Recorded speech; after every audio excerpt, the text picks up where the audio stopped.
right, well, let's get started with short refuge prayer on page 5 in the Deity Yoga practice book, or the 101 book, either one is fine. The short refuge prayer. In the Buddha, the Dharma, and the Sangha most excellent, I take refuge until enlightenment is reached. By the merit of generosity and other good deeds, may I attain Buddhahood for the sake of all sentient beings.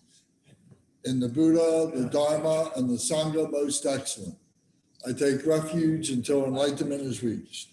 By the merit of generosity and other good deeds, may I attain Buddhahood for the sake of all sentient beings.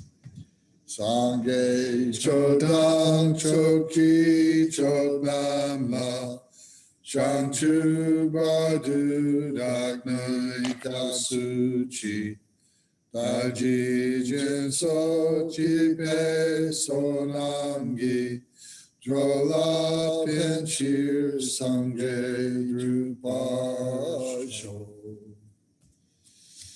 May all mother sentient beings, boundless as the sky, have happiness and the causes of happiness.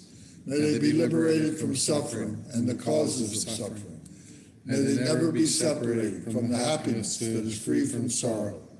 May they rest in equanimity, free from attachment and aversion.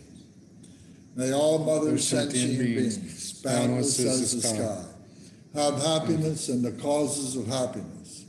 May they be liberated from suffering and the causes of suffering. May they never be separated from the happiness that is free from sorrow. May they rest in equanimity, free from attachment and aversion.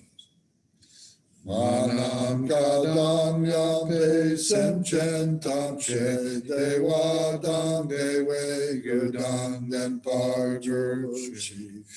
Dunya dang dunya yu dang pravarjurshi. Dunya me pe dewa dang midra warjurshi. Ne ring chak dang ni dang drawe tang nam la ne parjurshi.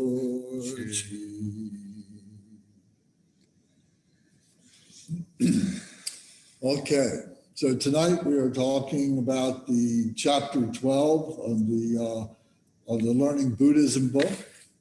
This is the 3 roots and the Dharma Protectors. So we're familiar with the 3 jewels. These are the ordinary objects of refuge. So the 3 jewels are the Buddha, the Dharma, and the Sangha.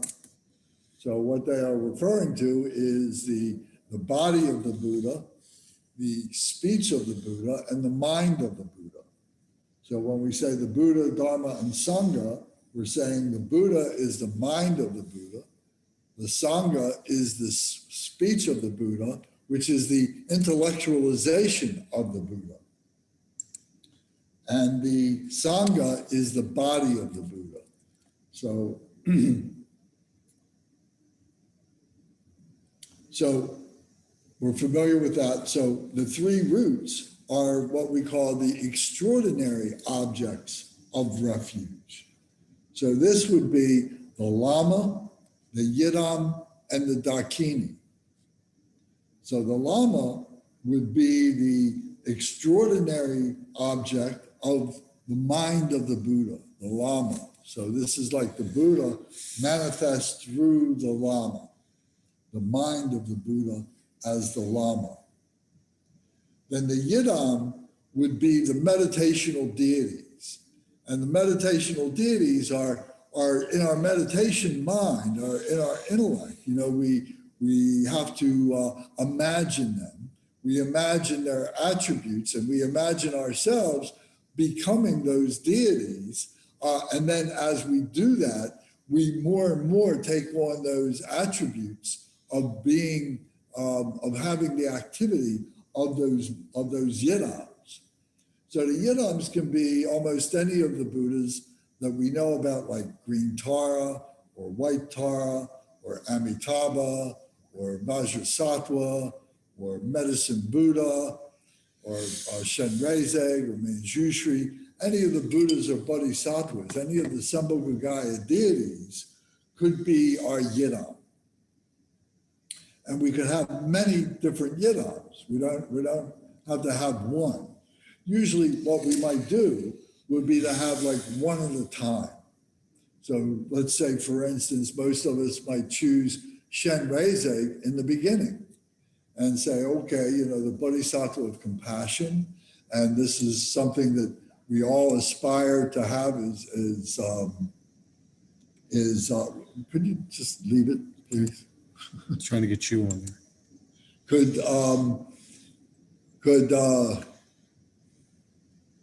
So the Bodhisattva of compassion is something that we all need. And we learned that Shen Reizei is the embodiment of all the Buddhas and Bodhisattvas, because compassion is something that is part and parcel of all the Buddhas and Bodhisattvas, all the Sambhogagaya deities. So Shen Reizei may be our first yidam. But then maybe over a year, we might say, I now understand the practice of Vajrasattva, and I really want to learn purification and practice purification. So can I have the yidam be Vajrasattva? So we might spend time with Vajrasattva. Then after that, we might go on to another, and so on and so on. So as we do that, we're like building up this awareness of these qualities of the different Buddhas and their activities. So the yidam, the idea of the yidam becomes richer and richer to us, because we see that there's many, many teachers that are available to us. So, so this is the yidam. So this is the Dharma. This is the application of the Dharma. We learn about the loving kindness and compassion, bodhicitta, and then the way to apply it is through being the yidam, by being the Buddha, being the Bodhisattva. So we enrich our understanding and our skillful means by engaging with the yidam. Then the next one is the Dakini. The Dakini is the actualization of the deeds that we do, the things that we engage in, the actual activities and the people that we meet and the things that we're doing in samsara, that we're meeting. So the Dakini represents enlightened activity that is being manifest in this samsaric world, in our phenomenal nature. So we're going to talk more about this. We're going to explain this more. So anybody have any questions about what I'm talking about here? Is it clear that we're talking about the three jewels are the ordinary objects, and now the three roots are the extraordinary objects? And where in the text are we speaking from? We're speaking of chapter 12 of the Learning Buddhism. Thank you. So I did not send that out. I can send that out. I might be able to send it out tonight or tomorrow, but definitely on Monday I can send it out so you can read the chapter if you don't have the book. The three roots is on page 108 in the book. Okay. So not everybody has the book, and that's the Is the chapter in Google Drive? It might be. I don't remember if I put it in Google Drive or not. What chapter again? 12? Chapter 12. Thank you.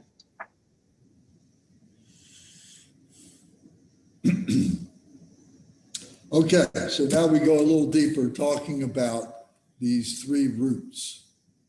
So the Llama is one's root Llama, who is exceedingly precious because of his great kindness or her great kindness.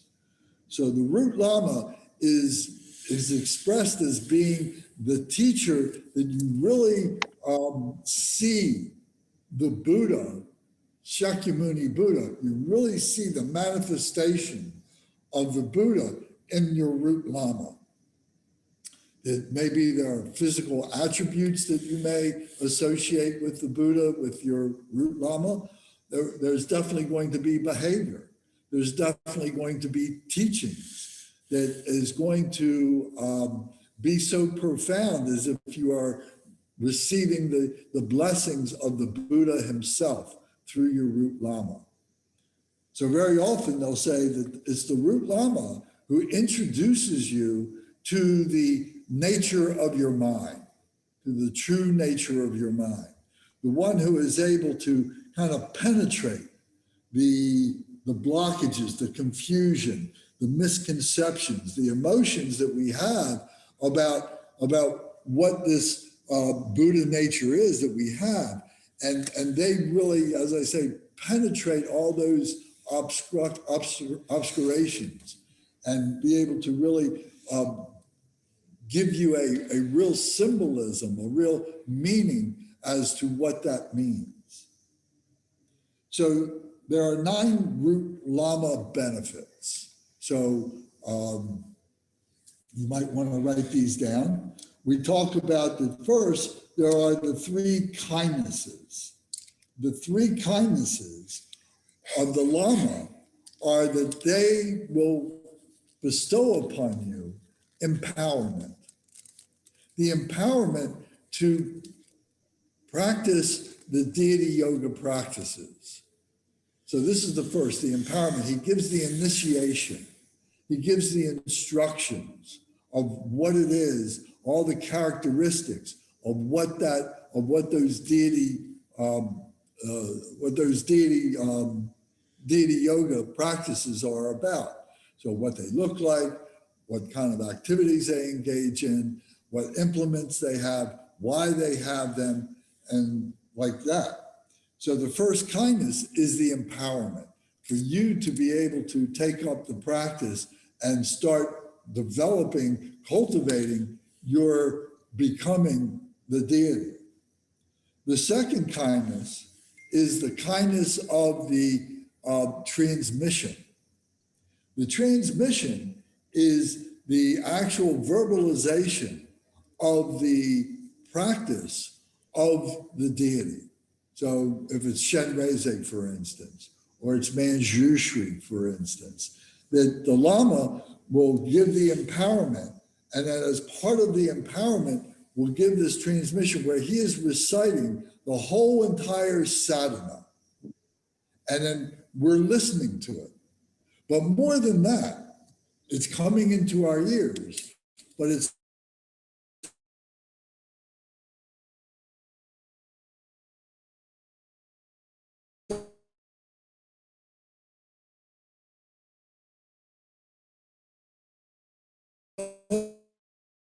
also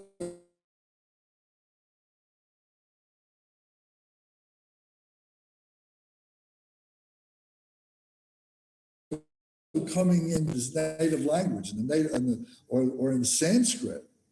And so there is great meaning in that. We may not understand the meaning of it through our mental process, but through our heart process, we do recognize that.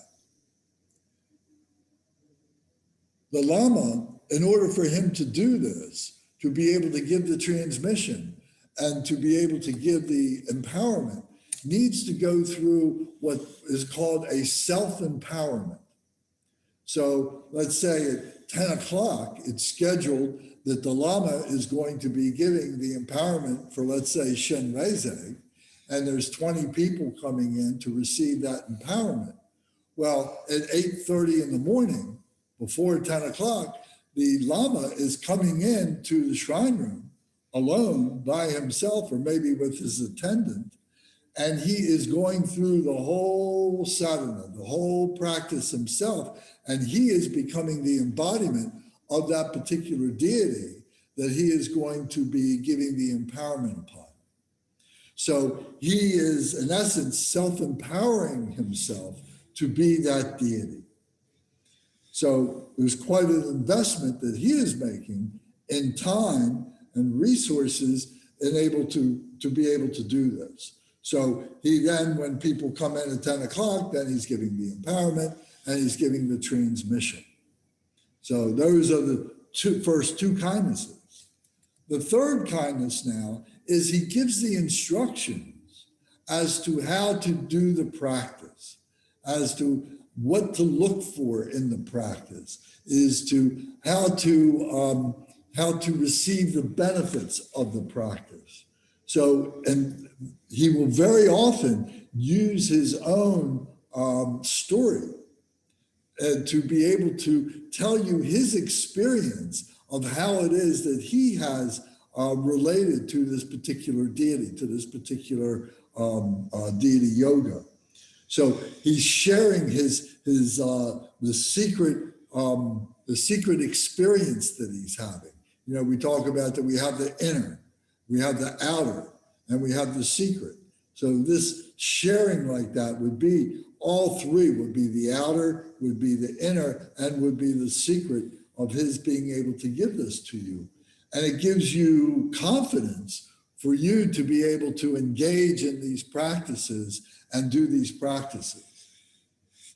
Now, the thing that most people like to do in the West in particular is they like to collect empowerments.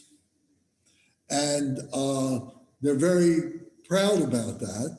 And they may have this stack of papers and so on of all these sadhanas and everything.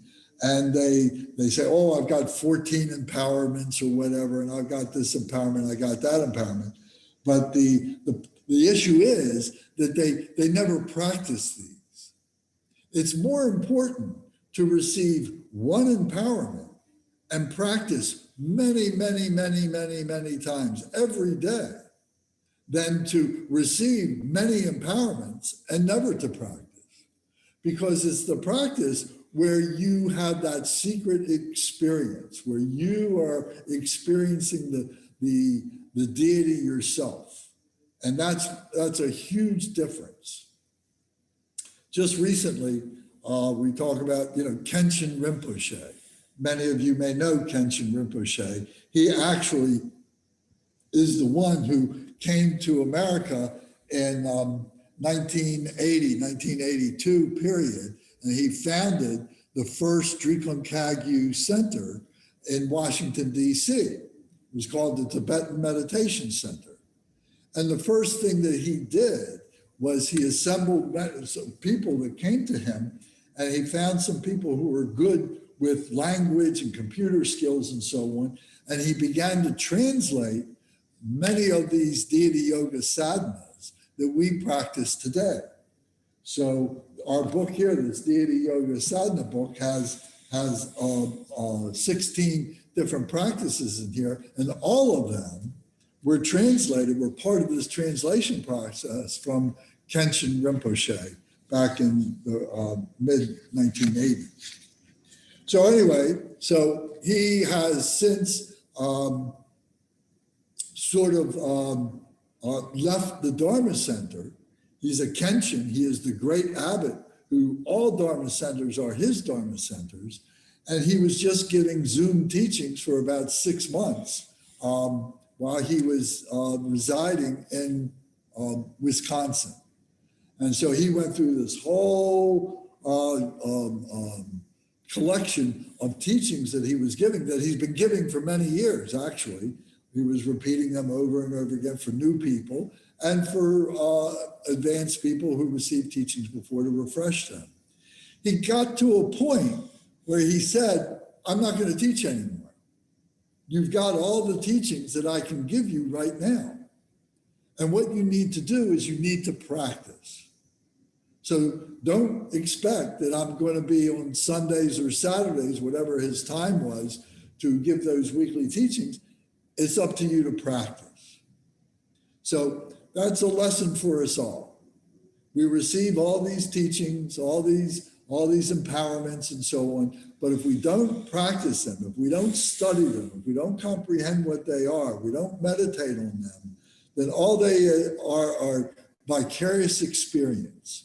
And they're just really kind of just going in one ear, and out the other, and we're not becoming the embodiment of them.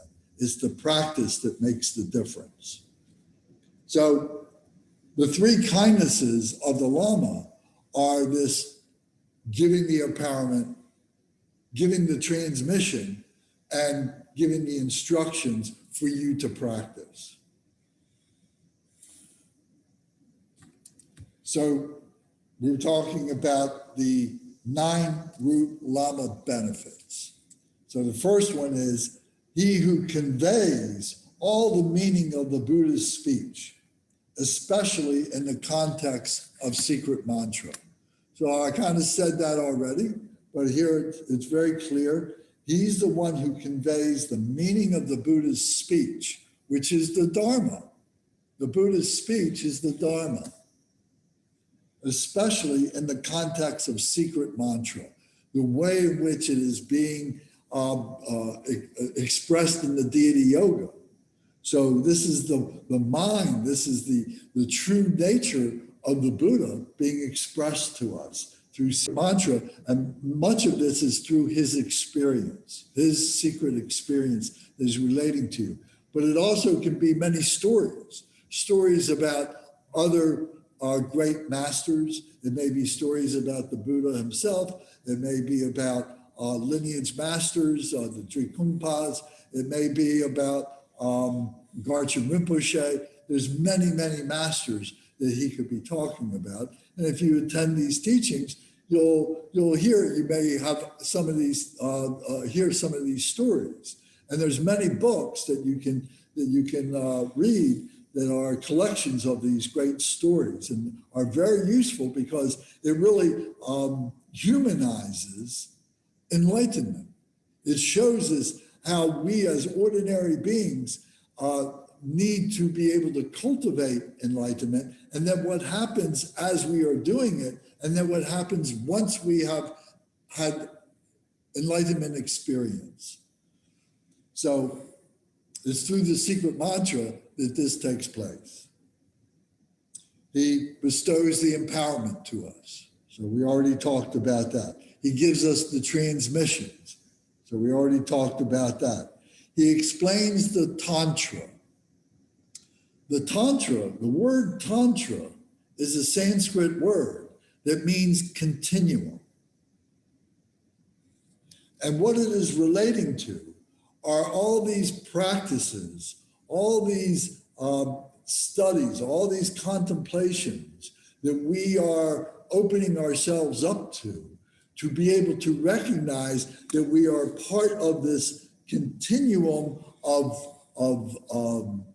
awareness in this phenomenal nature, that there is this stream that goes through this phenomenal nature. It's like a vibration. I've used the expression that it's like this vibration that penetrates all of us, and we don't feel it, we don't hear it, but everything that we see and do is all part of that vibration.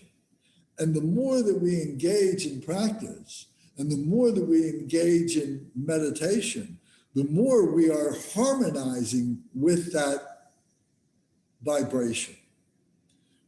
We can really recognize it when we do mantra, when we do serious mantra, when we are reciting mantra over and over and over again. And we're vibrating our body, our whole body is vibrating with each of those syllables and so on. And when we stop and then do the dissolution directly after we do the mantra recitation, our body continues to vibrate. And so we are setting up this vibration. We are igniting our body to vibrate with this tantric continuum. And these are all the practices. These are all the deity yoga experiences and so on that we are aligning ourselves with, that we are harmonizing with. We can create disharmony by ignoring these vibrations, or by doing things that are counter to it. In other words, we can be creating dissonant noises, dissonant sounds that are negating or neutralizing those vibrations. And there can be a bubble that is going through, this vibration because it's been neutralized. And so the positive and the negative have just created this hole or something like that. Another way of looking at this vibration, another analogy for this is like a fabric that is being woven. So, a fabric is being woven with threads of cotton or wool or whatever fabric and so on, or whatever material is being used, threads that are being used. And there is threads that are going horizontal, and there are threads that are going vertically that are woven in between the horizontal threads and so on. And this is what makes up the fabric. So this continuum, this Tantra, can be characterized as being like a fabric. And as you're weaving this fabric, if you're not paying attention, holes can come because you're not allowing, your attention to be able to have those threads be woven properly and so on, and you miss a couple places, and now you've got a hole in the fabric. So there's a weakness in that. Just like with the sound vibration, or that vibration, that there is a hole there. There is something that is missing. Light is another example. Light is vibration. That if you can take something and set up the vibration, the first thing you might experience is the feeling of that. If I ring the bell and I touch the bell, I can feel it vibrating, but I can also hear the vibration. If I could do that fast enough, ring that bell fast enough, if I could do that, it actually would become light. The energy would become so compressed, would be so, coalesced, that it would become light. So all this is all part of our phenomenal nature. This is what we all see. This is all the appearances that are part of our phenomenal nature that we recognize, is the display of all these things. So this explaining this Tantra, you see, is one of the 9 benefits of the Llama, because these things are very abstract, and for us to be able to understand what they mean is difficult, and but to be able to realize what it is through the experience is the way that we really learn how to do this. So the Root Llama is giving us instructions how we can develop those experiences, how we can open ourselves up to those experiences. And they are based on practice. If we don't practice, it's not going to happen vicariously. So the 5th of the nine benefits is that the Root Llama reveals the extraordinary pith instructions, methods of the secret mantra. These pith instructions are very short, very direct sayings. They might be like cones. Are you familiar with a cone? K-O-A-N. Are these little short sayings that immediately have a recognition that comes right together, right to the point of what the teachings are, what the meaning is. The Lamas in the beginning may give these long, convoluted explanations, trying to touch all the different bases of what the Tantra meaning is and what the inner meaning is and what the secret meaning is and so on. Maybe a lot like I'm trying to do right now. But there will come a time when the Root Llama will just cut right to the heart of whatever that issue is through a pith instruction. So an example of that is with Lord Jigten Sumgun, the founder of our lineage, of the Drikung Kagyu lineage, and he gave teachings on the Gong Cheek, the Gong Cheek. And these are the single intention. These are the pith instructions of the single intention. And so it cuts right through. It's very, very precise in the way that it does this. It's like a scalpel. It just cuts right through like a razor. So the root Llama will, at some point, after you build a relationship, and to help you to recognize those things that are still elusive to you, but yet you've been seeing them, but not recognizing them. And the root Llama may issue forth these pith instructions to really cut through and allow you to kind of wake up and pay attention.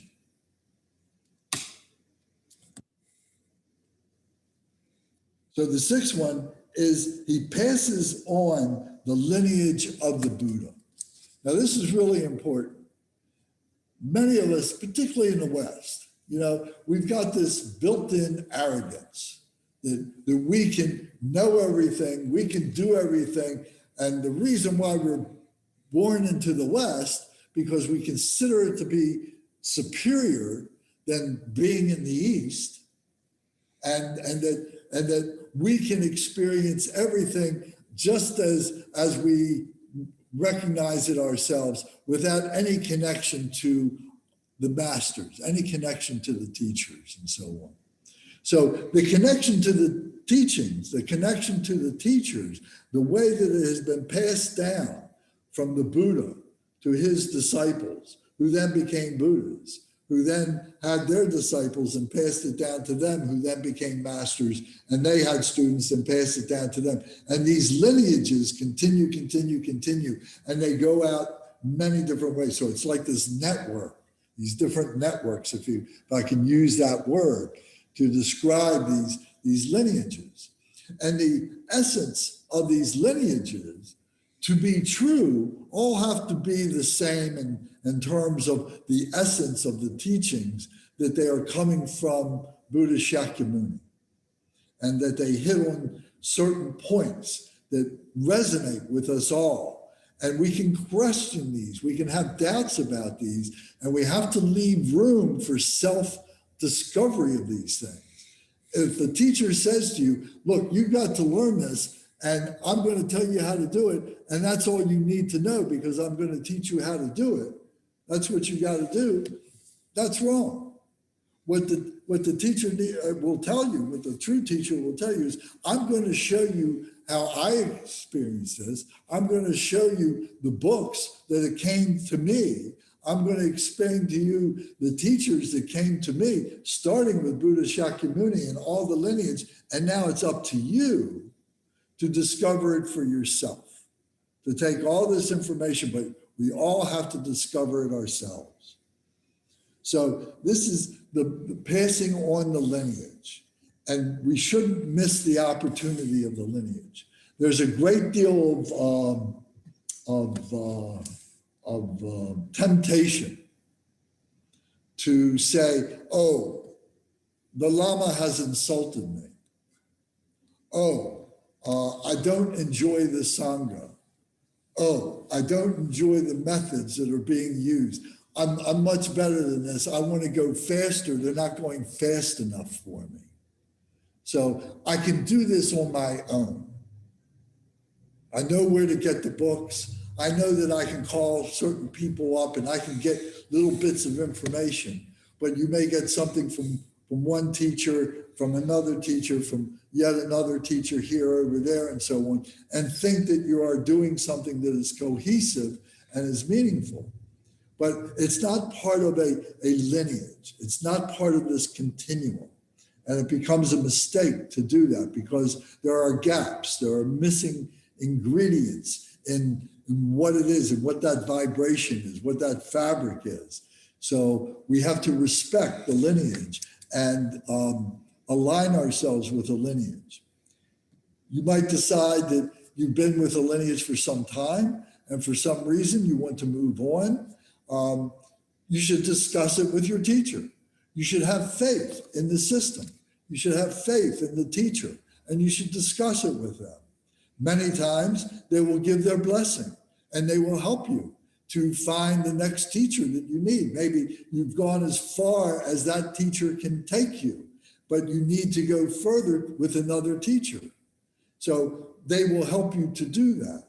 But if we try and go around them, then that's not a very good solution to the problem of us not getting what we need. And then it just builds on our arrogance, and then we begin to develop a false pridefulness, and we can result as pratyeka Buddhas, solitary realizers. We know a lot, we may have experienced a lot, but we don't have the benefit of the lineage. So the seventh of the 9 benefits is the kindness of the Llama, that we have entered the path of the Dharma. The kindness of the Llama, that we have entered the path of the Dharma. When you get to know a Llama, really get to know them over a period of time, I'm talking, maybe years, and they know you and you know them. And you begin to recognize the things that happen outside the shrine room. The things that when maybe you've invited the Llama to your home, or maybe you've been driving in the car someplace to go someplace, or you've been taking a walk in the woods, or doing things outside, when you really see this kindness of the Llama, you really recognize that they are the embodiment of the Dharma teachings. Not every Lama is going to have it at the same level. There's going to be differences between Lamas, but we're going to see their compassion. We're going to see their loving kindness. And we have to have forgiveness for the things that we think that maybe they should have that they don't. We feel that we're being slighted or something, or that they're incapable of giving us this, when you lose faith in them or something like that. But we have to see the kindness that is apparent and not try and make more out of it with greater expectations than can possibly be given at any particular time and so on. So we have to respect the kindness of the Llama, that we've entered the path of Dharma, that we are sincerely on that path. When you bring them to your home and they see the way in which you practice, they see where you live, they see how you work with the other people in your household and with your friends and so on, then they begin to develop a respect of you and that you truly are on the path, and how they begin to look out for you and begin to point things for you and to give you those pith instructions, not to be taking you, for granted or something like that. Then the 8th of the 9 root Llama benefits is the following of the Lama's instructions. The Lama's instructions that we can progress further along the path, that we can develop in qualities and realizations, and that until we eventually reach the state of liberation and enlightenment. So by following the Lama's instructions, that we move forward, we're moving forward. Without that, it's like we're wandering, we're migrants. You've heard the term of migrant beings, who are trying to make their way through samsara. So, if our goal is to reach enlightenment, but we spend lifetimes meandering from one lifetime to the next and coming in and going out, it's kind of like if we say, okay, I want to go to New York, but I've never been to New York. I don't know how to get there, but I'm going to start walking and going up to where I think New York is. And you can go through all kinds of changes and all kinds of places and meet all kinds of people and distractions to get to New York. Eventually you might get there, but you might have spent a very long time getting there and had a lot of hardship in the process and so on. But if you can find somebody who's been to New York, knows how to get there, and offers to take you to New York, how much quicker and easier, more efficient it is for you to follow those instructions and get to New York and enjoy New York, or as that being a simile for enlightenment. So if we can find a teacher who has had experience and we follow those instructions, how much we develop in our qualities, how much we develop in our realizations, and how much that we are able to liberate ourselves and follow those instructions to get to that embodiment of the enlightenment. And then the ninth of the benefits of the Llama is by appropriate guidance according to individual disposition. So this goes again to building a relationship with the Llama. You know, some Llamas, they come and they go. You know, once a year you see them and you know, they're just seeing that there's 20 or 30 or 40 or 50 people here in the shrine room and so on. And they're telling everybody the same thing, and they don't know one person from the next. You know, so there's not a personal guidance that is happening with that. But with your root Llama, now you're spending much more time with your root Llama, and then he can help guide you in more ways in your practice with the pith instructions that he gives and so on. So we have to initiate that. We have to open ourselves up to that, and we have to allow that to grow at the pace of the Llama. If you feel like things are slowing down, you should talk about it with the Llama. There's nothing that you can't talk with the Llama, and they might appreciate that because it shows that you're being serious about your practice. If you're just taking everything, you know, and not giving any kind of feedback to them, they think, oh, well, you're not paying much attention. But if you can go and talk to them and question them and so on, then they can see how much thought and how much practice you're putting into your development and so on. So to get the appropriate guidance according to your disposition, to the way in which you do things. People are going to be different in the way that they study, different in the way they practice, different in the way that they listen, and so on. So the Llama will appreciate that, those differences, if he's a good Llama. So again, this is all as if this is the Buddha. We look at the Llama as being the Buddha. And we should have moments where we are with the Llama, maybe it's in the shrine room, or maybe it's in the car together, or maybe it's in a conversation that you're having with them someplace, and you really have this kind of glimpse that they are what you imagine the Buddha to be.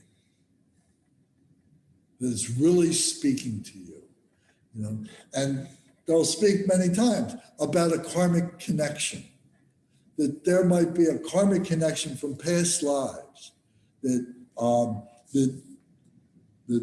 we were together in that continuum in some way, shape, or form. You know, it may not be a human thing. It could have been an animal thing. There's many different ways. It's beyond our comprehension. So we shouldn't try and get too finite about it. But there's this sensation, there's this recognition, there's this realization that we've been together in some way, shape, or form. So this is, again, you know, the root Llama. You can have many root Llamas. If I didn't say this before, you can have many root Llamas, because you may go through a period where, let's say you spend a year or two with this Llama who is answering the needs that you have, but then you are progressing past what that Llama teaches and then move to the next Llama, and then they introduce you to a higher level. So you don't lose the first root Llama. You don't lose them, but it's carried on with the next Llama and so on. So it becomes a great benefit that, and being part of the lineage. You see, this is being part of the lineage again. So we have to initiate that. We have to see to it that this is happening.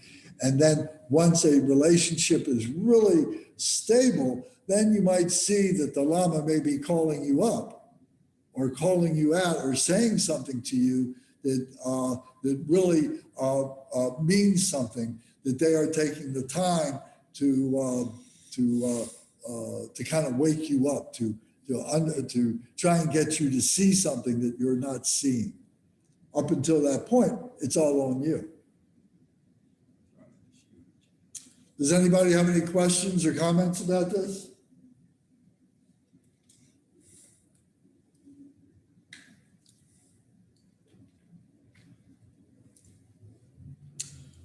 Okay. The Yidam is a deity of primordial wisdom that is worthy of reliance. I'll say it again. The Yidam is a deity of primordial wisdom that is worthy of reliance. So the Yidam is a Sambhogaya deity, a meditational deity. A Yidam is a tutelary deity. Tutelary, your tutor. And it's through the lens of that deity that brings into focus the Dharma, the teachings of the Dharma and the practices of the Dharma, and development that comes as a result of all of that. So you're looking at it through their lens. So Vajrasattva is the Buddha of purification. So everything that goes through Vajrasattva has to do with purification. Shenrezig is the Bodhisattva of compassion. So everything that goes through Shenrezig's eyes is compassion. Manjushri is the Bodhisattva of wisdom. So everything that goes through Manjushri has to do with wisdom, has to do with knowledge, has to do with understanding. And so those are just three examples.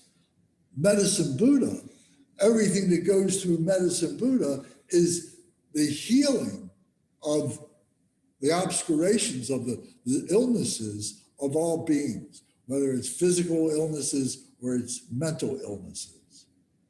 So everything is being filtered through that. So the reliance is on the deity, that we are relying on the deity. The Yidam are our greatest teachers. You know, our root Llama is very important. But when he introduces us to the Yidam, and then we accept this Yidam, we say, okay, I'm going to accept Shenrezig to be my Yidam. And I'm going to spend, a year doing practice with Shenrezig, and everything else gets channeled through that. We begin to rely on that. We begin to develop that compassion in the case of Shenrezig. So we connect with the innate purity. All the Sambhogaya deities, all the deities have this innate purity. We're the ones who may misconstrue things and contaminate what we think we understand about these deities, about their purity. But their purity is innate purity. It's so pure that it's unborn.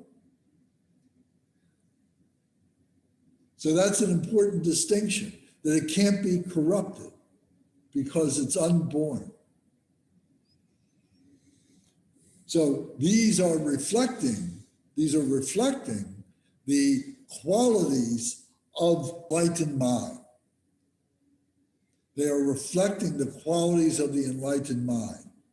The enlightened mind would be the Dharmakaya, the Dharmakaya mind, the Dharmakaya body would be that. And in order for us to be able to understand, then it begins to take form in these reflections of that mind, of that Dharmakaya mind in the meditation mind. So that's what we're experiencing in our intellect. This is what we're experiencing in the deity yoga, to be able to understand that, to be able to see that.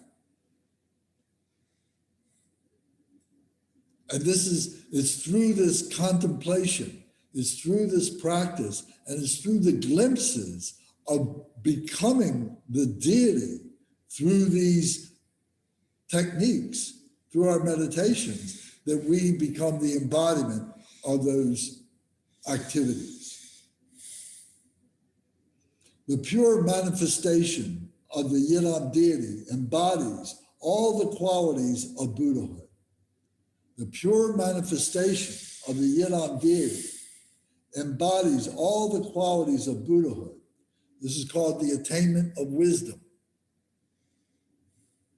So the Yidam innately has this within themselves.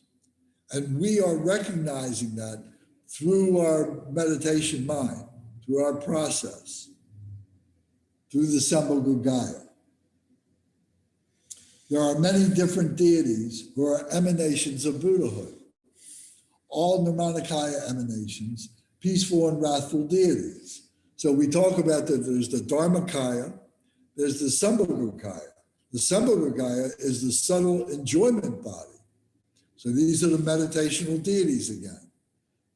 The Nirmanakaya are those emanations of the Dharmakaya, of the true body of the Buddha, or the true mind of the Buddha, that is taking form in a way that we can see them, that we can hear them, we can touch them, they can see us, they can touch us.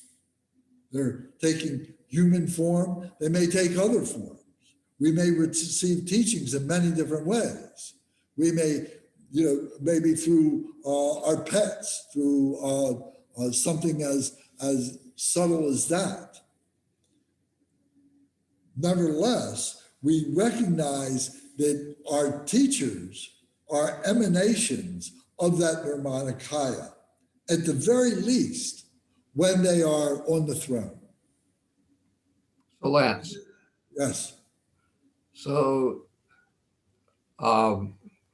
forgive me, I'm really trying to follow this. So the original Buddha was a Nirmanakaya Buddha.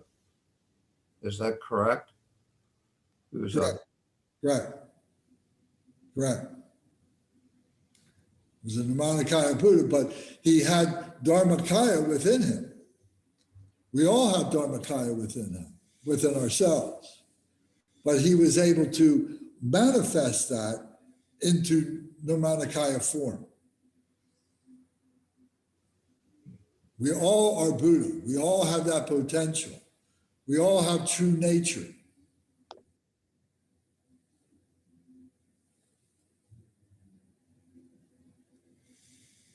Okay, does that make sense?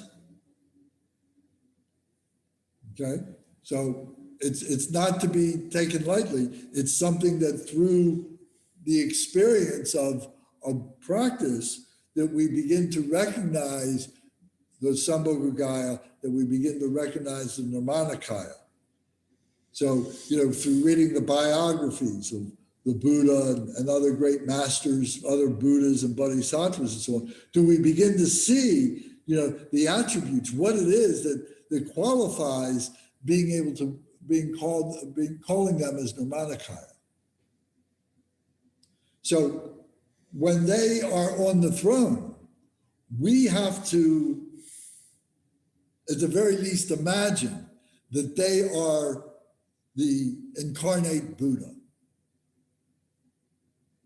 For them to be on the throne means that they have gone through training, and we respect that training to the degree that we're willing to suspend any confusions that we might have or any doubts that we might have that would cast dispersions on them to say that they're not the Buddha. We let those behind. We just say they are the Buddha. Maybe we don't understand what it is that they're trying to communicate to us because of our inadequacies. But we're giving them, if, for lack of a better word, we're giving them the benefit of the doubt.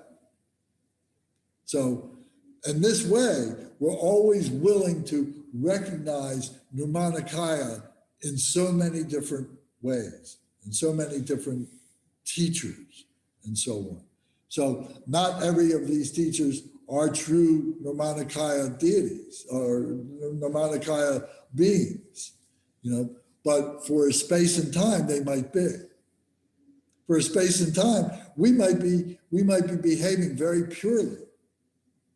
But then as soon as that space and time is over and we allow the contamination or the corruption to come in, now all of a sudden we just pull the rug from underneath our feet.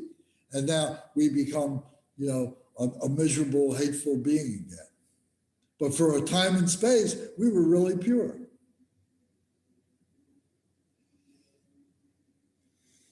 So these Nirmanakaya emanations, we can see as peaceful and wrathful deities. So peaceful, those who are very pleasant, those who are very pacifying, very good teachers, enriching, and so on. The wrathful deities, the wrathful emanations, would be more fierce. I use the word fierce rather than wrathful, because wrathful to me always implies a degree of anger. And they're not anger. It is fierce compassion that needs to be more powerful than the non-virtue that is being presented to that deity, that compassion has to be greater to be able to subdue, to be able to magnetize, to be able to transform, to neutralize that degree of negativity and so on. It's done out of compassion. It's not done out of anger. So that's a very important part.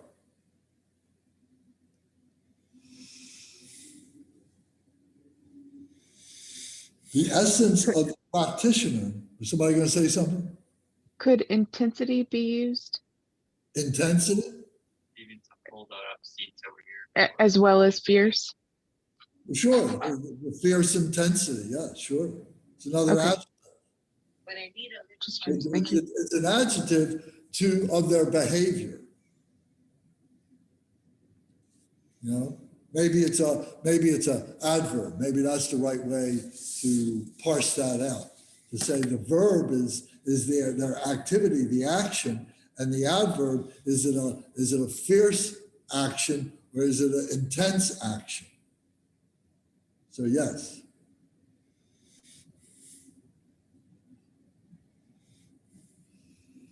Does that make some sense?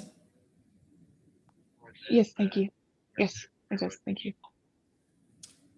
So now the essence of the practitioner really becomes the completely perfected essence of the deity. So through the Yidam, we have the potential to become the perfect essence of the deity. The Yidam is our example, our pure example. So it's through their example that we know what we need to do, how we need to behave all the time, not just sometime, but all the time, with our body, speech, and mind. May my body, speech, and mind become inseparable with all the enlightened ones. So the essence of the practitioner really becomes completely perfected essence of the deity. We become the embodiment of the deity. So the Yidam is that which teaches us, that exemplifies that which we are trying to be.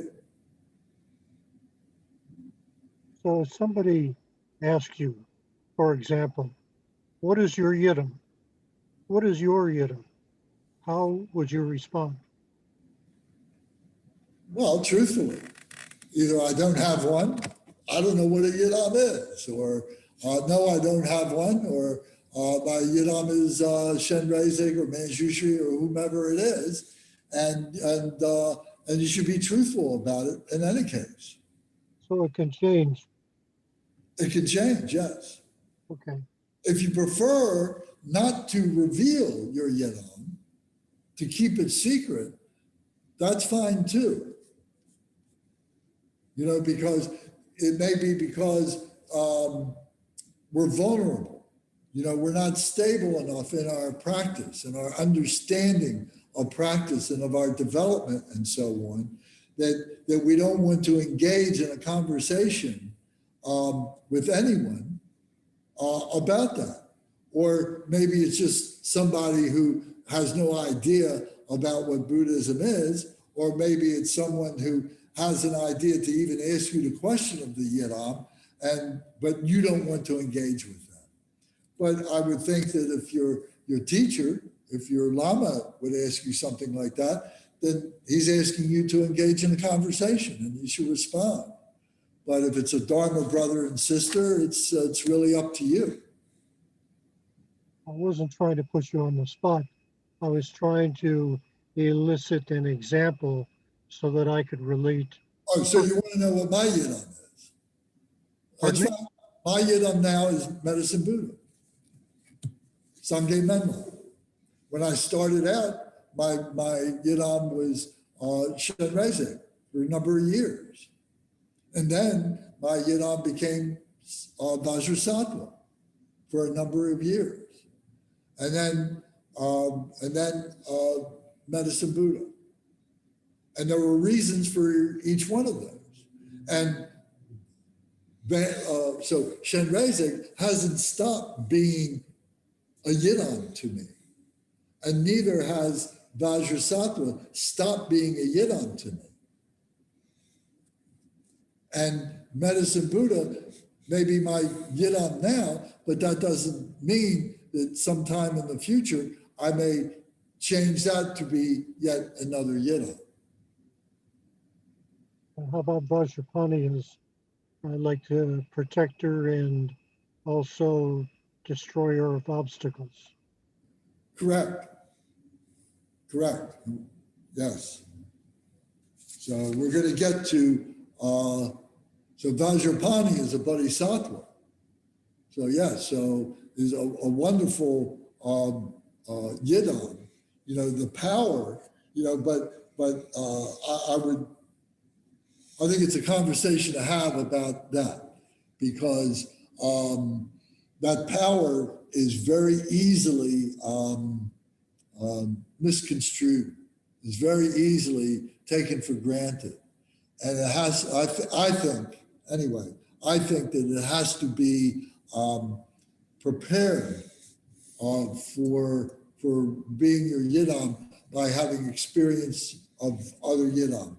Usually you see Vajrapani together with Shen Reizig, Avalokiteshvara, as the two deities that are associated with Buddha Amitabha. Shen Reizig is on one side and Vajrapani is on the other side. One is compassion and the other one is the power of Dharma practice. So they kind of go together. But that power is very easily corrupted. And that's my point.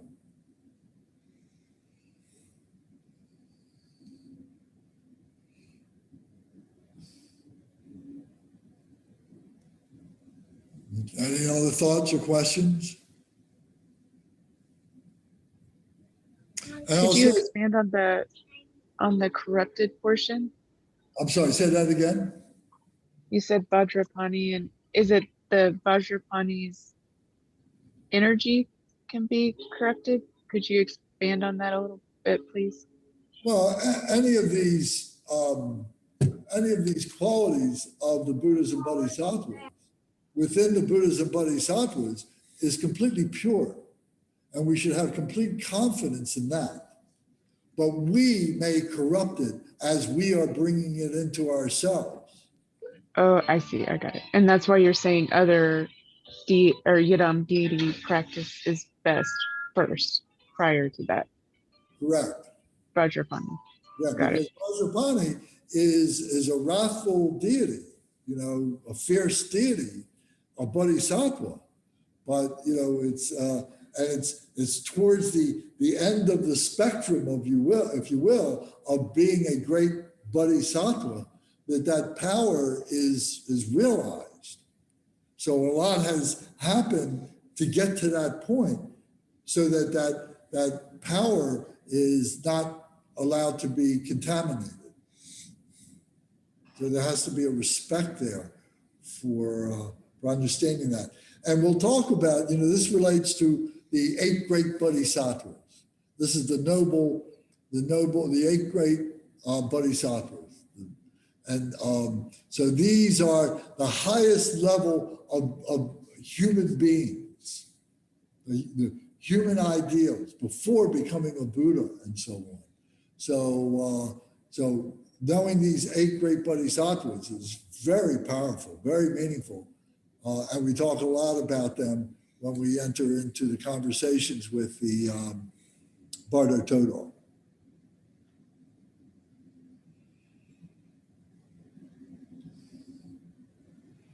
Okay, so now let's go to the Dakini. First we did the Llama and we did the Yidam. Now we're going to talk about the Dakini as the third part of the 3 roots. So the Dakini is a Sanskrit word. Khandro, Khandro, is the word in Tibetan. And both of these literally mean sky goer. Sky goer.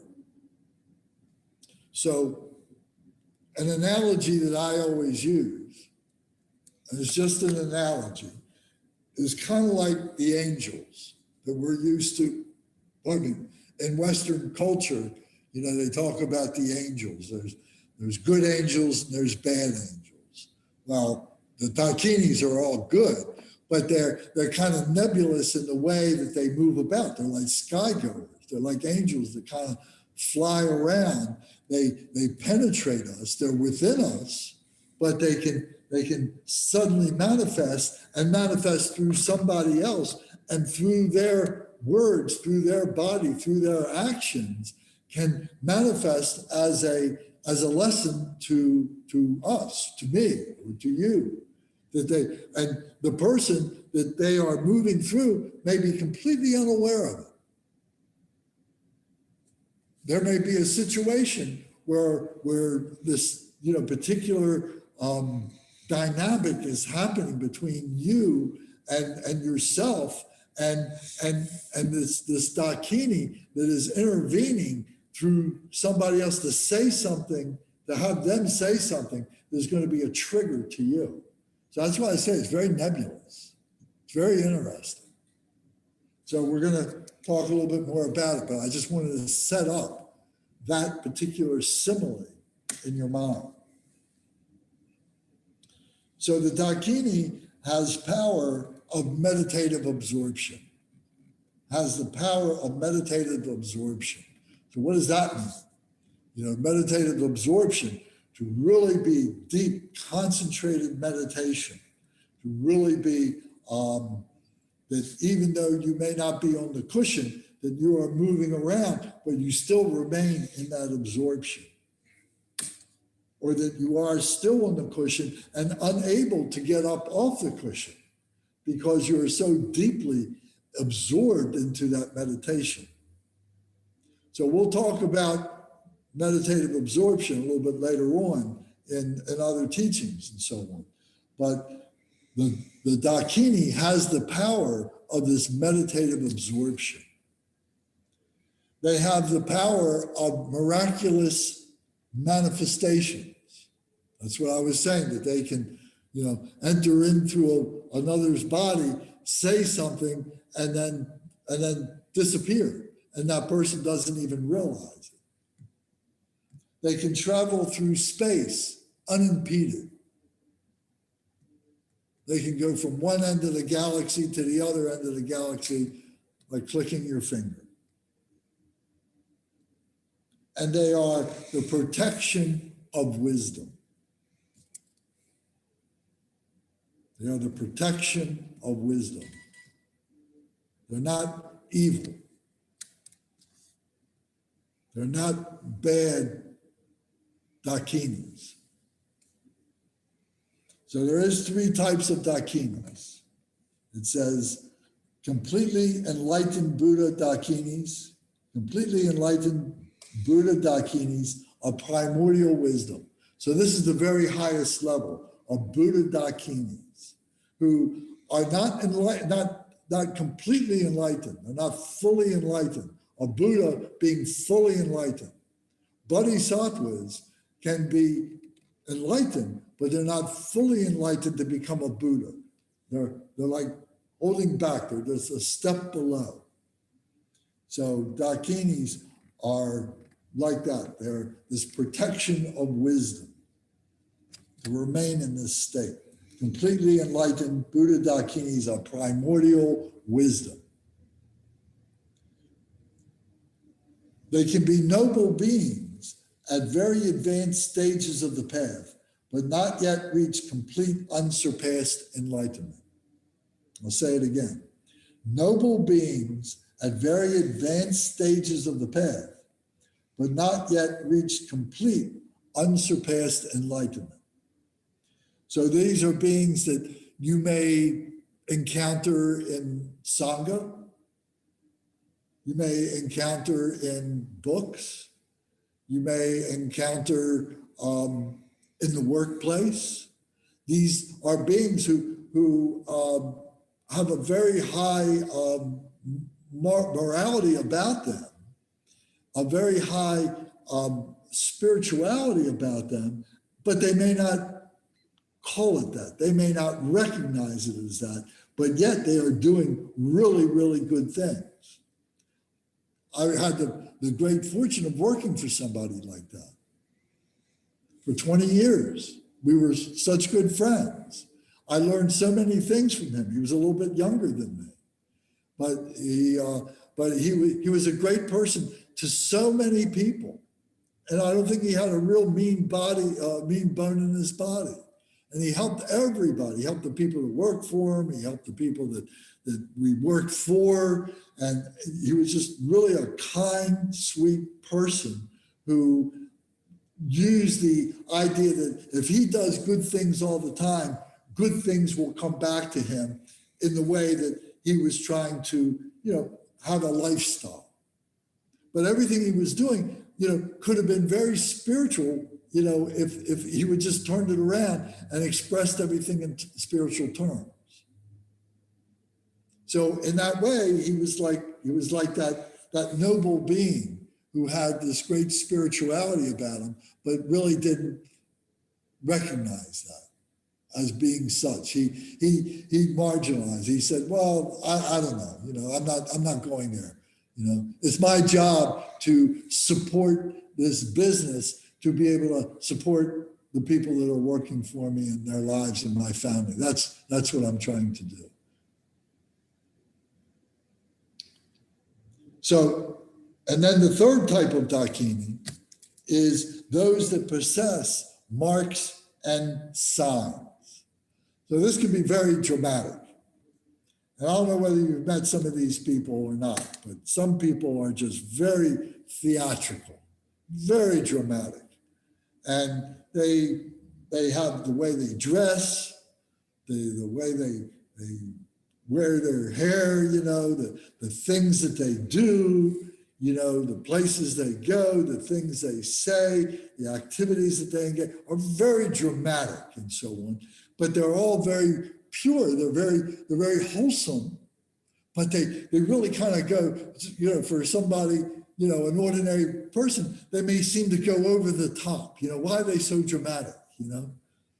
I remember being at a Dharma center and this one person came in And it was this woman, not that it has to be a woman or anything, but she comes in and she goes up to the Vajra master. She goes up to the Llama who is giving a teaching, and she takes these stances and she starts one leg flailing about and so on like this. And, I think to myself, my God, she's showing off or something like that. But, this apparently to her was very natural, so I just enjoyed it, for whatever it was. But so my point here is that there are people like that, and we should not disparage them because they may be so dramatic or something like that. Enjoy them.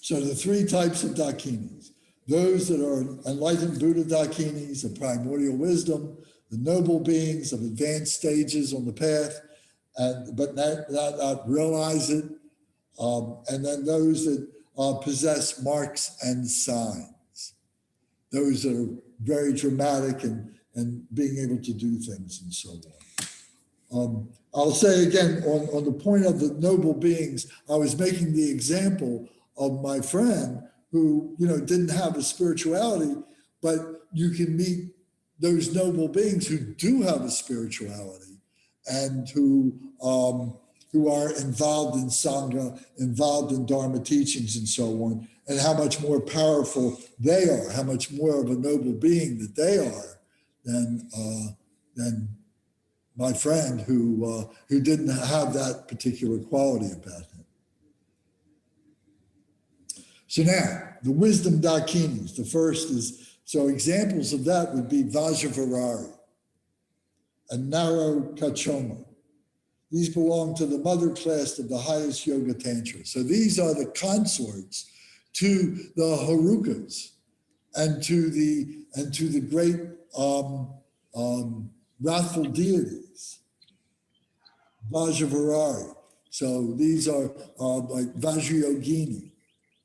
And you see them in these great, dancing postures and so on, and great fearful, and they have the skull cup of blood, and they're holding the kadvanga, and they got the hook knife drikug with, to cut off the roots of emotions and so on. So these are highest Yoga Tantra deities of the father of the three classes of the highest Yoga Tantra, which are the father, the mother, and the non-dual classes of highest Yoga Tantra.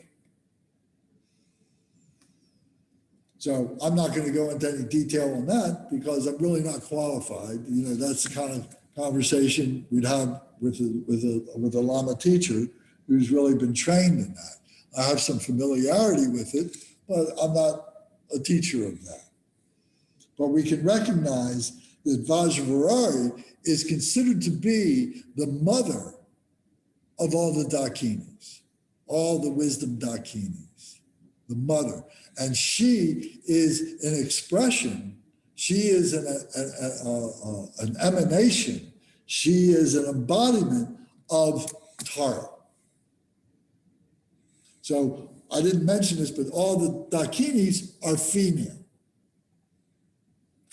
The Dakas, D-A-K-A, Daka, the Dakas are the male counterparts to the female, to the Dakinis. So the male parts have to do with the skillful means of being able to develop the actualization of these, sky-going Dakinis, their wisdom. They become the actuators of this. So now back to the Dakinis again now. When a practitioner, a yogi or a yogini, practices the wisdom deity while taking refuge in the wisdom Dakini, the deity holds the practitioner in her mind and helps the practitioner on the path to enlightenment. Say it again. When a practitioner, yogi or yogini, practices the wisdom deity while taking refuge in the wisdom Dakini. So the wisdom deity, so say the wisdom deity, let's say Chakra Samvara, for instance. And I'm practicing that and take refuge in, while taking refuge in the wisdom Dakini, which would be the consort, who is Vajradakini, who is Vajradhara of Chakra Samvara. The deity holds the practitioner in her mind and helps the practitioner on the path to enlightenment. So the Dakini is what is because of the Dakini, that practitioner is able to approach the wisdom deity. We have to be human beings to be able to recognize all this stuff. This is the gift of being a human being, of being in the human realm, that we need to be a human being. All this is for our benefit in this regard. We have to do this. So it is the Dakini who is holding us, because the Dakini is the expression of all this phenomenal nature. The Dakinis, the 5 basic Dakinis, we talk about them in many of the prayers. The 5 Dakinis, the 5 powerful Dakinis, are the Dakini of water, the Dakini of earth, the Dakini of fire, the Dakini of wind, and the Dakini of space. And these are the 5 elements. So there is this female Dakini representation of these wisdom Dakinis that are that embody those 5 elements.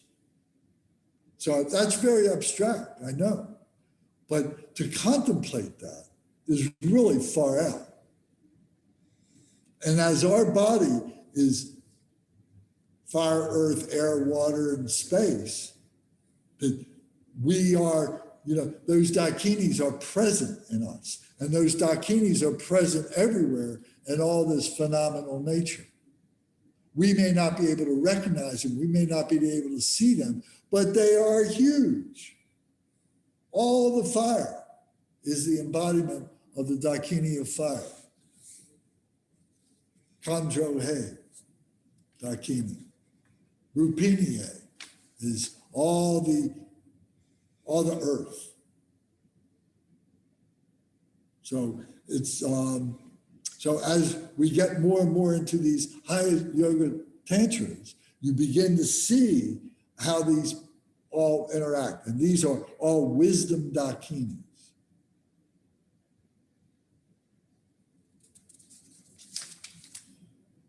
So now the practitioner Dakini, the second level, the practitioner Dakini are yoginis who are on the path of secret mantra and have reached a very high level. Most have reached the Bodhisattva Bhumi level. They are exalted beings. So they're not bodhisattvas. So Dakinis would be in a class below bodhisattvas. Bodhisattvas are in a class below Buddhas. And Dharma Protectors are at a level that is kind of equal to the Dakinis, but below Bodhisattvas.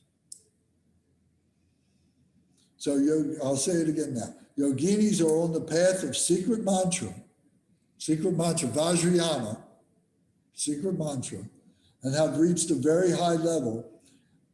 Most have reached the Bodhisattva Bhumi level, which is the purification level, but they're not perfectly realized bodhisattvas, but they're approaching that level. They may be on the elementary levels, the early levels.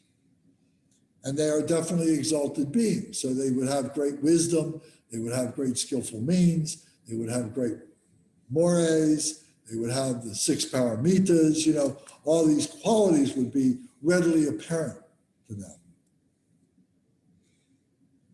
And they have the ability to be able to be unimpeded movement. Like I said, they're able to do all these, incredible things flying about and so on. So that's the practitioner Dakini. So as we are developing in our practices, we can become those Dakinis. We want to become those Dakinis.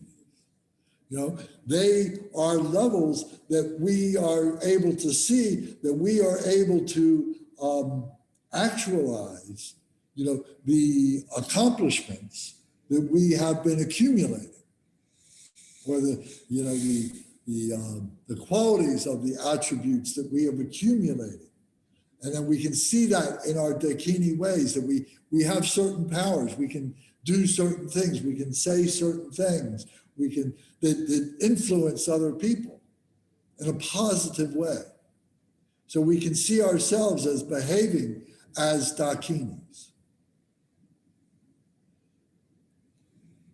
So now the ordinary Dakini, an ordinary being who has not reached high states of realization, but has the noble marks and signs of a Dakini, signs that she is free of faults of ordinary women, and that she possesses special qualities and attributes.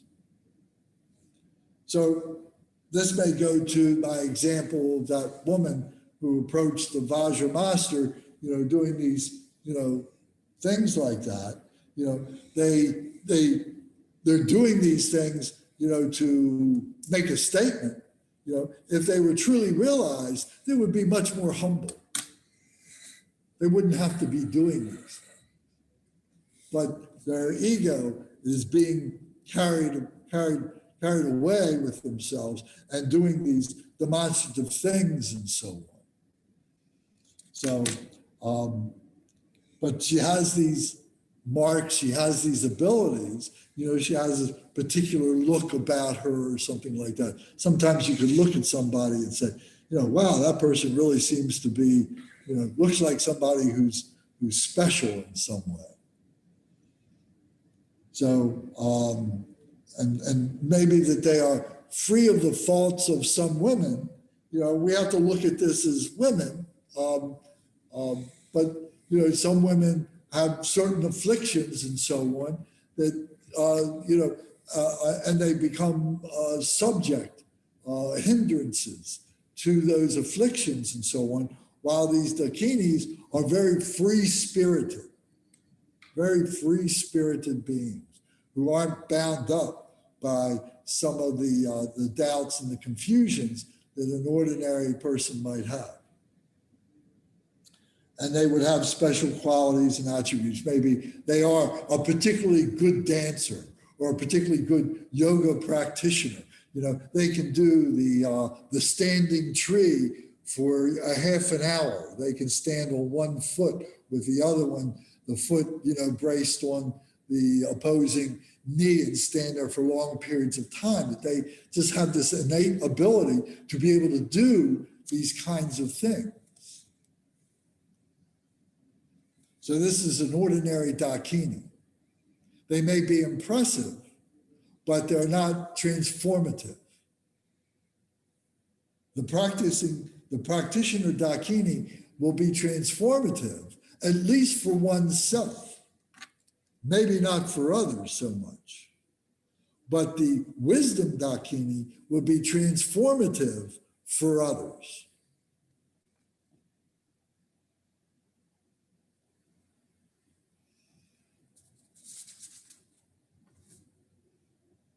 So the three roots. We continually talk about the importance of the three jewels as objects of refuge. However, in context of Vajrayana, secret mantra, the three roots are equally important as objects of refuge for practitioners. So whether it's the three roots or the three jewels, they're very, very important. Now, the Dharma Protector. So here's a little bit about the Dharma Protectors.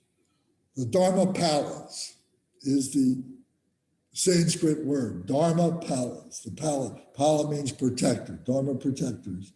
Dharma protectors engage in activity to protect the Buddha's teachings. There's different types of Dharma protectors. All dispel obstacles and hindrances and anything that could harm the Buddha's teachings. So they protect the facilities, the books, and so on.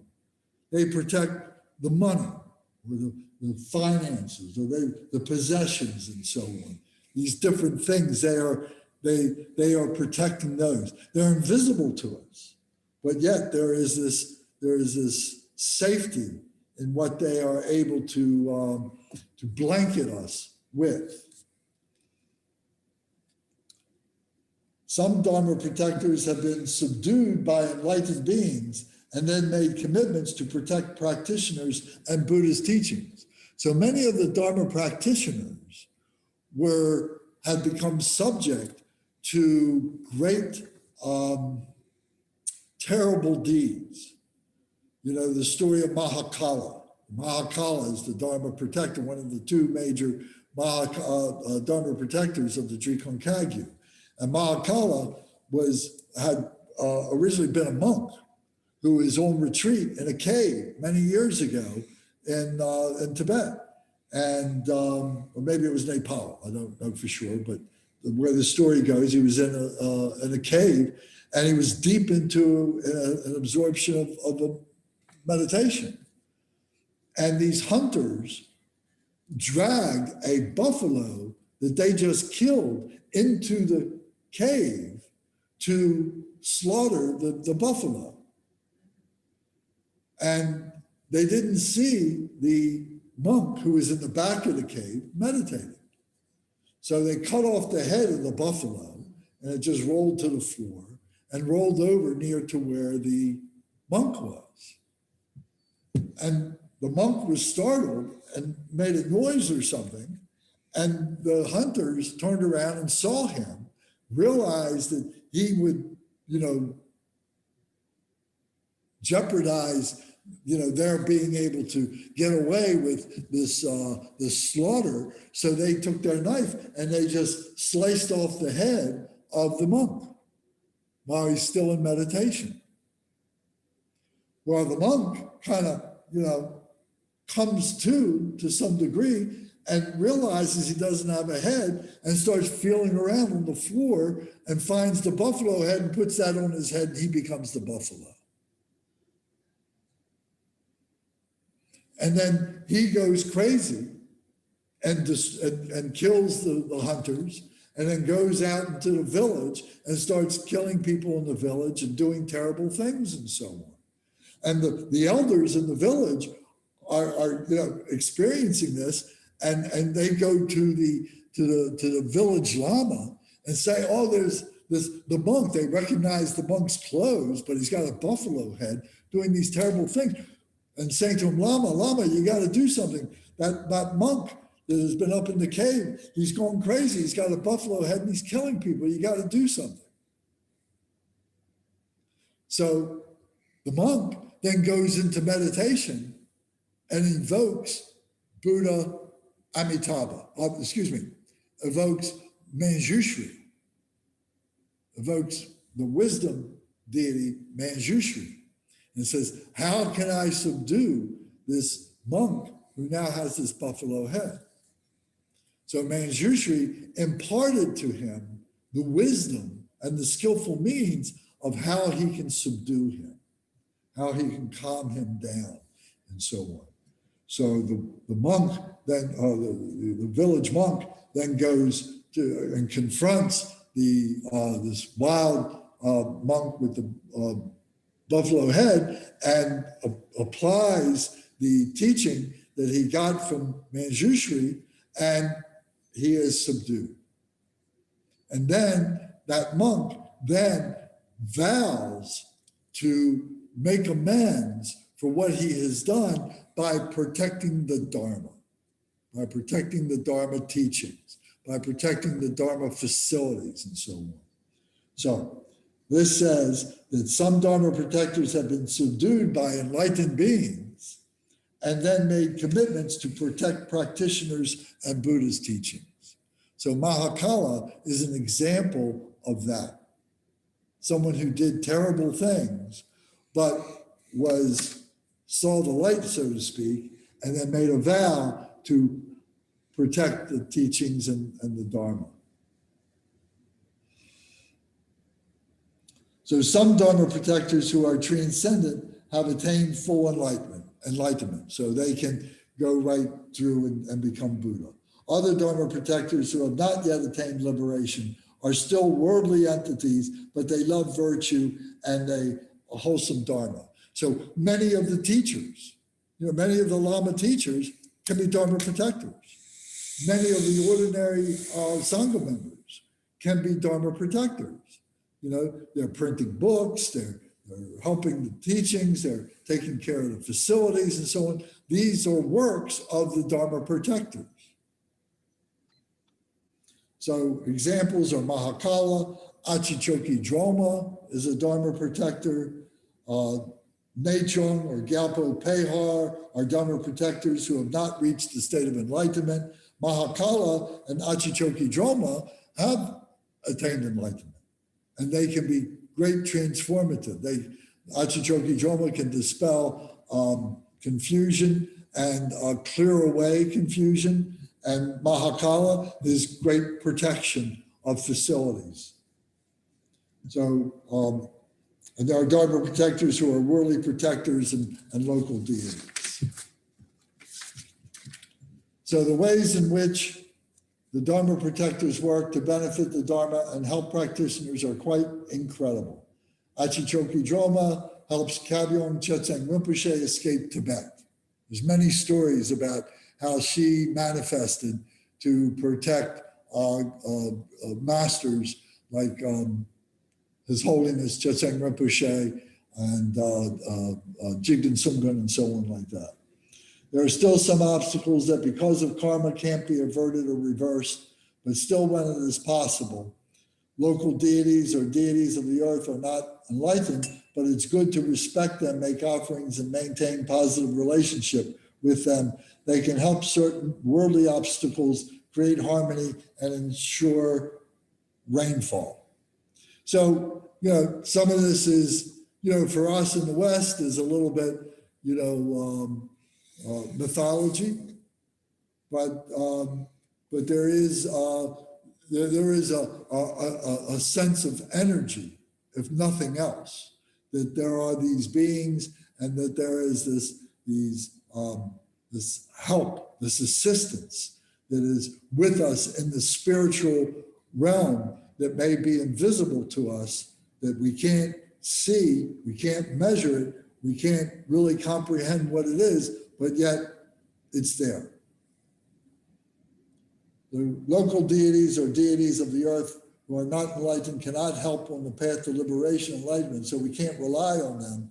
They are not appropriate as objects of refuge. They are not free from samsara. So we shouldn't look at all these beings that they have certain qualities, but we shouldn't look at them as those who can be transformative to us and to others. So just as a quick review, we have the uncommon three jewels, the Buddha, the Dharma, and the Sangha. We have the three extraordinary, which are the objects of refuge, the Llama, the Yidam, and the Dakini, which are the three roots. The root Llama shows us great kindness. The Yidam deity is a pure manifestation of primordial wisdom, so pure it remains unborn. And the three types of Dakinis guide the devoted practitioners on the path to enlightenment. The wisdom being Dakini, the practitioner Dakini, and the ordinary being Dakini.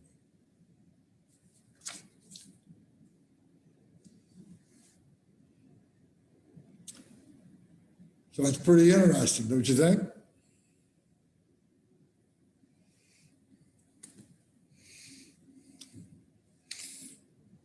I've heard the term worldly Dakini. Is that the same as the third type?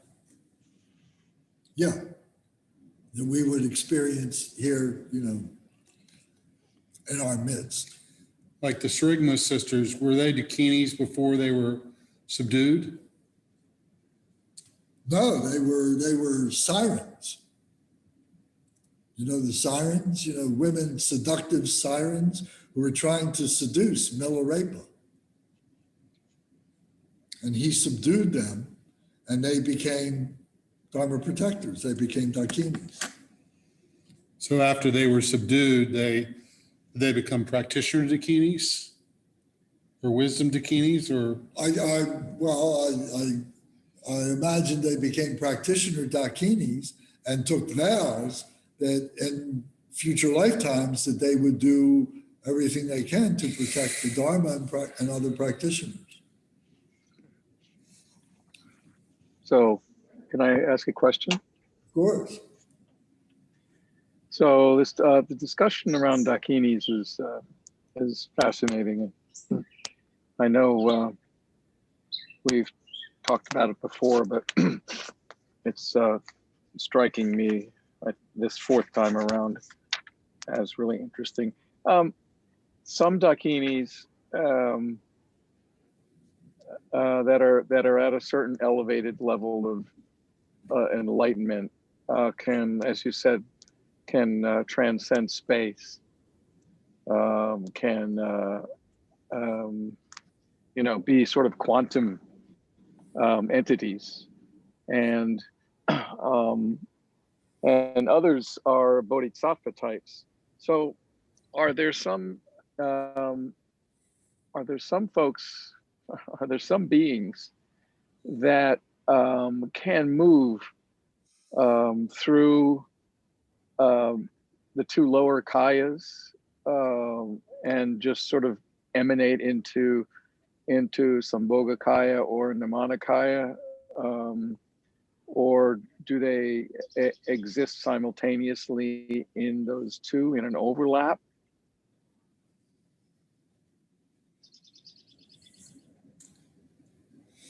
I can't say for sure. You know, it gets into a very abstract, points of view and so on. So that might be a better question for the Llama. And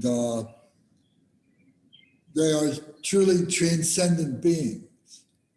So they can do things that ordinary beings can't even conceive of, really. Or if we conceive of that, we can conceive of them, we still can't actualize them. So whether they are considered to be Sambhogagaya deities or Nirmanakaya, I don't think so. I think that they are in a class that is lower than that. So they're not to be, confused with those Buddha bodies.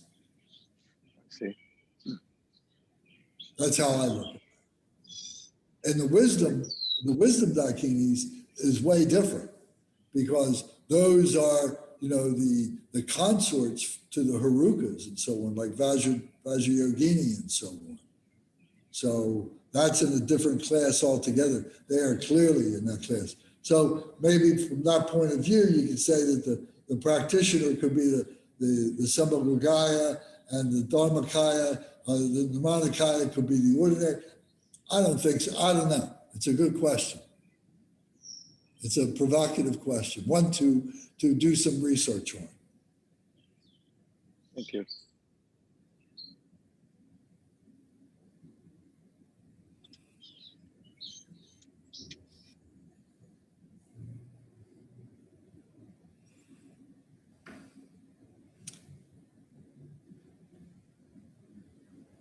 All right, well, if nobody else has a question, Thomas, do you have a question? You just turned on your microphone. No, I think you did a good job. It's pretty clear. So I'm glad that I'm here. At least an introduction, right? I mean, what do you, Gary, I'm going to pick on Gary a minute, because, from your background and coming at things as being very scientific and so on, And what do you think of this? Because this is the most, if I could use the word mystical or mythological, of the beings, the holy beings. What do you think of this?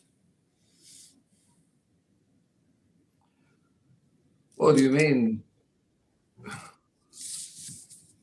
are you saying because it doesn't necessarily have an underpinning of historical facts that I might assess it at a different level? I'm just curious about what you have to say about it. That's all. Well, I'm not as interested in the facts as I am the truth. Don Quixote said, facts are the enemy of truth. There is truth here. Truth in the way that we live, and the energy of the teaching, the energy of how we're supposed to live. So I'm receiving it. So what do you think about the transcendence of space and time and the embodiment of these Dakinis? The transcendence of space and time.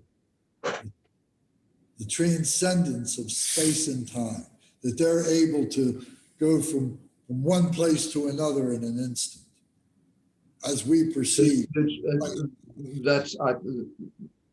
That resonates with me, because I think that even our modern scientists are discovering different things about the nature of space and time. We've talked to you about the study of biocentrism and the new definitions of what time and space means. I don't like to use the word concept, so that's not the right word, but the idea of time, of passing from one instant to the other, and the sequences of things that occur in time as a creature of us, to help us make orderly life and history as we understand it. But it's really not the truth about time. I think that this gets closer to the truth. And I think we're getting closer to the truth. Time is a concept. Okay, thank you. So Kate, what do you think? I think Gary said it really eloquently, so I agree with him. I appreciate tonight's teachings. I don't really have oh, yes, I do. I have one question. You've covered this before, but if you could please reiterate it, say it again. What is the difference between enlightened and realized? Please. Well, we go through stages or happenings of realizations over and over again to reach enlightenment. So enlightenment would be the stability of realization of the true nature of things. So the realization is like the moments of epiphany. Correct. The aha, right. Okay, got it. Thank you. So do y'all recognize, that there's this basic theme of, this masculinity issue, that the female, the feminine are the wisdom deities that hold the wisdom, and they like birth the wisdom, and that the masculine is what is being born and what is actualizing in manifestation, is manifesting that wisdom. So in all these different deity characterizations and so on, that is a theme to be able to to recognize, and that both of these are within all of us, whether we're a man or a woman, that we have both of these, we have the display of the wisdom, and we have the wisdom within ourselves. So what we're doing is we're bringing it together, that it becomes inseparable, that we see the two things inseparably. You can't have one without the other. So I'm just pointing that out.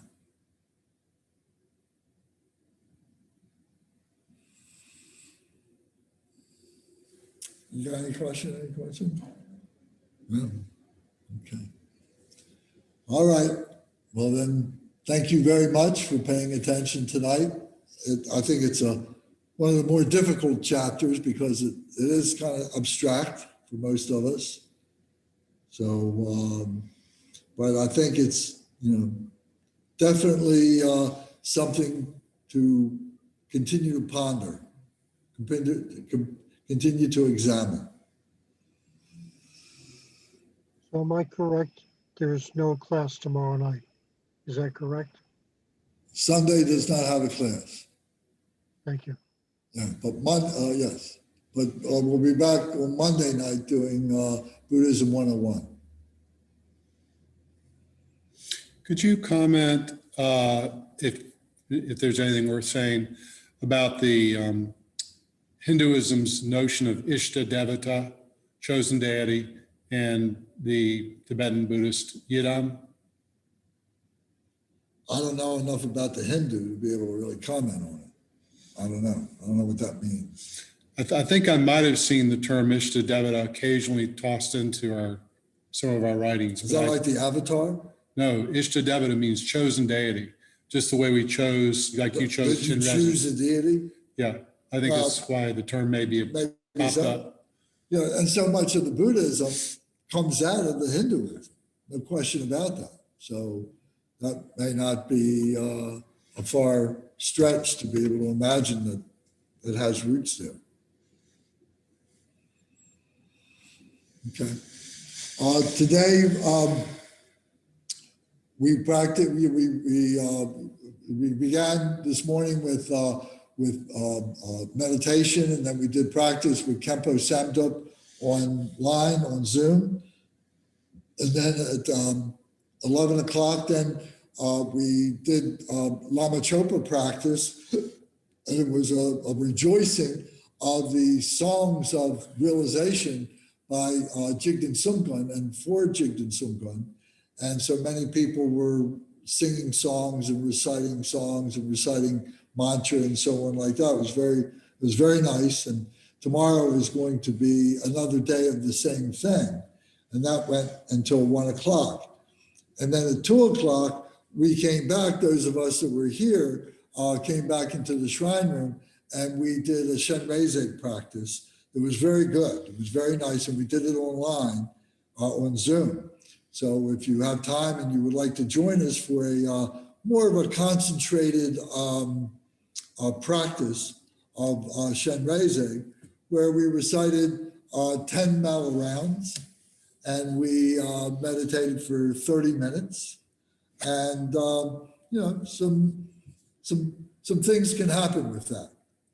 So if you'd like to join us, even despite the fact that you might be on Zoom, you can still have a good benefit. So I invite you to join us for that, and and to join us on that would be on the Bardo Todal Zoom link. So you join us for that on that. And that was not recorded because it was primarily practice. Yeah, no point in recording. All right, so now we'll do a short dedication. So we can start on page 157. So the second stanza and the third stanza. And then the next page, the second stanza on that page, and then the page 159, The last stanza on page 159. By this virtue may I achieve omniscience, by defeating all enemies' confusion. May all who travel on the waves of birth, old age, sickness, and death cross the ocean of samsara. Bodhicitta, the excellent and precious mind, where it is unborn, may it arise, where it is born, may it not decline, but ever increase higher and higher. As Manjushri, the warrior, realized the ultimate state, and as did Samantabhadra, I will follow in their path and fully dedicate all the merit for all sentient beings. May the teachings of the great Trikampa Ratna Shri, who is omniscient, Lord of the Dharma, Master of interdependence, continue and increase through study, practice, contemplation, and meditation until the end of samsara.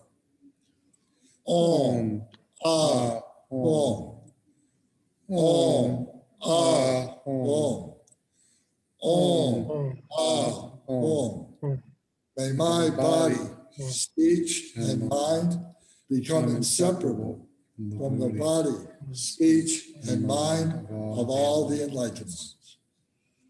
Thank you very much. Thank you. Thank you. Thank you. We'll dedicate this to William and Bhavani and hope that they're feeling better. Yes, really. Be healed very quickly and stay healed. Yeah. Thank you, Lance. Welcome. Thank you very much.